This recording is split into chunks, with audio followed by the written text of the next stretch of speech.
নমস্কার, welcome to cooking with ইচ্ছে। আজ আমরা এসেছি গড় পঞ্চকোট। দেখুন, বলেছিলাম আপনাদের প্রমিস করেছিলাম যে আমি এখানে পাহাড় নদী এসব দেখাবো। আজ আমরা এসেছি গড় পঞ্চকোট পাহাড়ে। একটা নতুন পর্বতে আজকে চলে এসেছি। আজকের রেসিপি যদি আপনাদের ভালো লাগে তাহলে আমার চ্যানেল প্লিজ লাইক, শেয়ার এবং সাবস্ক্রাইব করতে ভুলবেন না।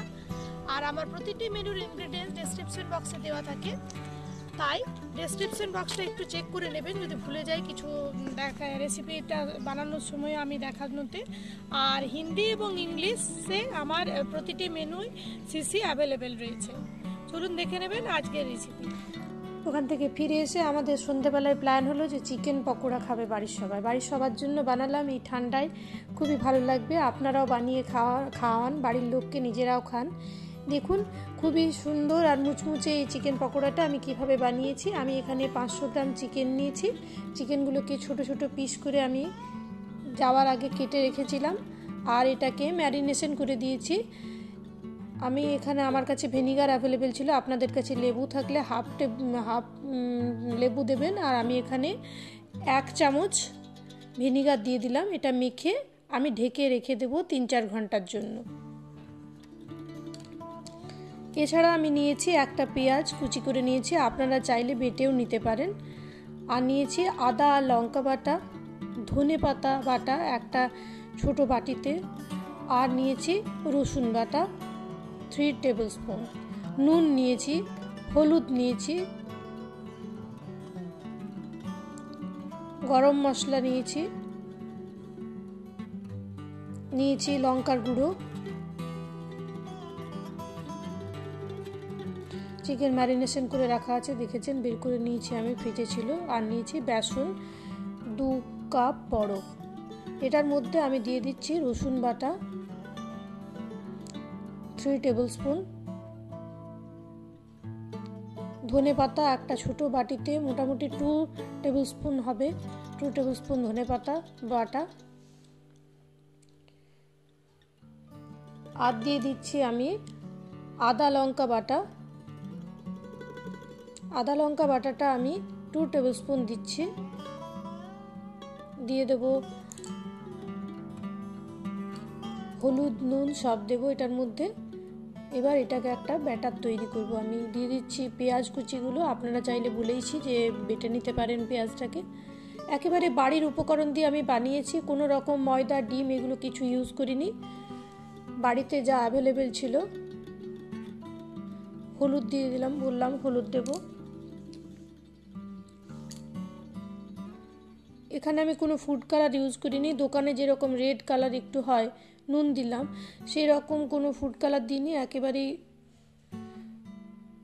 ঘরোয়া উপকরণ নিয়ে তৈরি। আমি ওখানে এটা স্কিপ করে গেছি। দিয়ে দিচ্ছি হাফ টেবিল স্পুন ধনের গুঁড়ো, জিরের গুঁড়ো হাফ টেবিল স্পুন, দিয়ে দিচ্ছি লঙ্কার গুঁড়ো। এটা চাইলে আপনারা স্কিপ করতে পারেন, আর যদি বেশি দিতে চান তো দিতে পারেন। দিয়ে দিচ্ছি গরম মশলা গুঁড়ো। এবার এই ইনগ্রেডিয়েন্টসগুলো দিয়ে আমি প্রথমে এটাকে মেখে নেব, তারপর জলটা অ্যাড করব। প্রথমে জল অ্যাড করতে যাবেন না, এটা আমি একটা টিপস দিচ্ছি, না হলে কিন্তু এটার ব্যাটারটা ঘন থাকবে না। দরকার মতো জল মিশিয়ে আর এটাকে আমি ভালো করে ফেটিয়ে নেব। ভালো করে বেসনটাকে ফেটাবেন, না হলে কিন্তু পকোড়াগুলো ভালো করে তৈরি হবে না।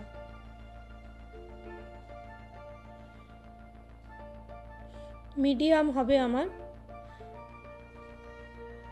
ঘনত্বটা। এবার আমি চিকেনের পিসগুলো এটার মধ্যে দিয়ে আর মিশিয়ে নেব, ভালো করে কোট করে নেব।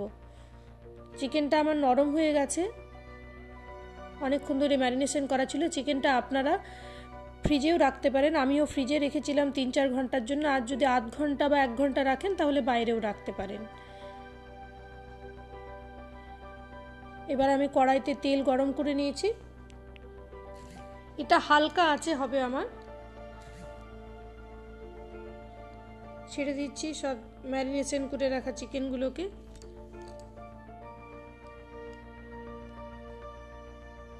প্রথমে হালকা আছে, আমি এটাকে সেদ্ধ না হলে হবে না আপনার। এটা ভাজতে মোটামুটি একবার যতটা দেবেন, একবার ভাজতে মোটামুটি 8 থেকে 9 মিনিট লাগবে।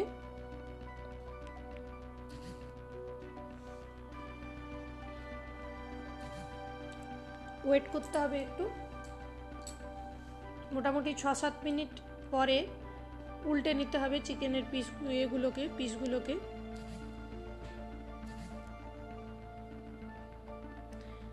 দেখুন আমার হয়ে গেছে একটা সাইড, এবার আমি উল্টে নিচ্ছি।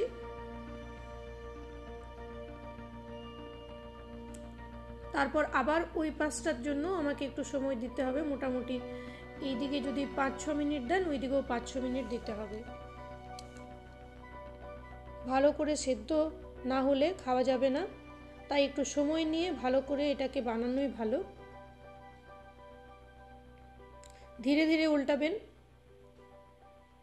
কারণ উপরের সাইডটা এখনো একটু একটু কাঁচা থাকে। হয়ে গেছে আমার। এইবার আমি এটাকে দেখুন লাল করে ভাজবেন। হয়ে গেছে আমার আজকের রেসিপি।